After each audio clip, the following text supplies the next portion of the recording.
review cho anh em giá sọt không vô thường trái đào này anh em nghe này tiếp xúc tiện lắm anh em rút cái điện ra không tạt nữa, rút cái điện cho sọt ra không tạt nữa thì mình cũ cái này trong trán nữa này tận dụng sọt được mấy lần nữa trán ra liền thôi nha.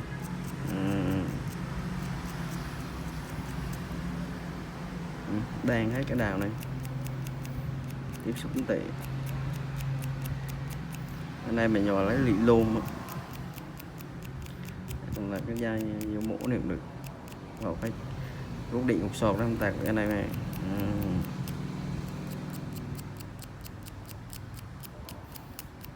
Cái sọt cũng tiếp xúc không tốt chá cái đào khó chịu.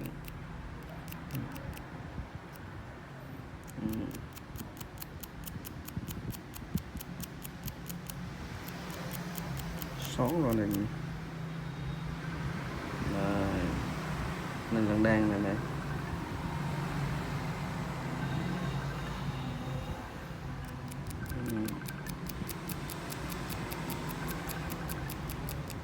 xón rồi này nữa không nè rồi.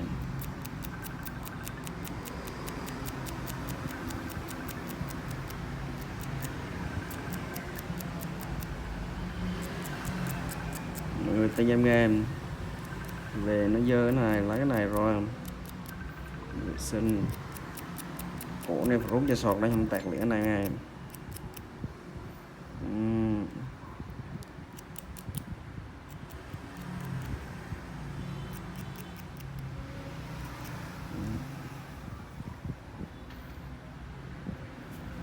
La cho anh sĩ nữa.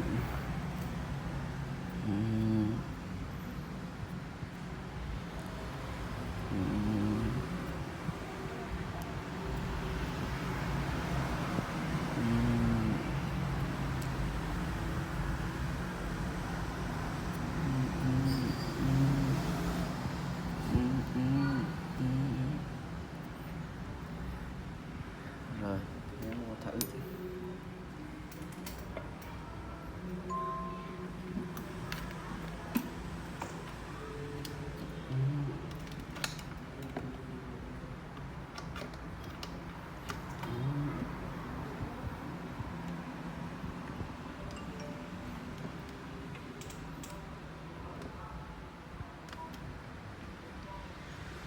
nha.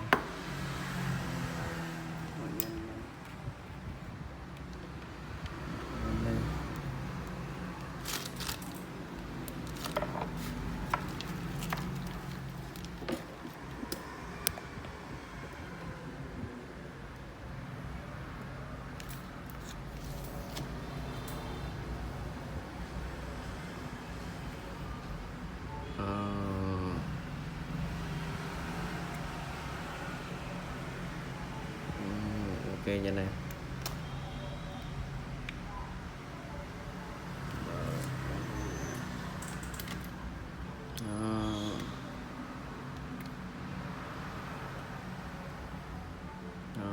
Ok anh em nghe.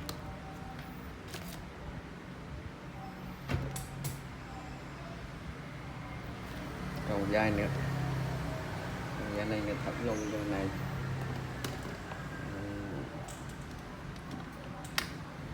Cho nên điều bòi da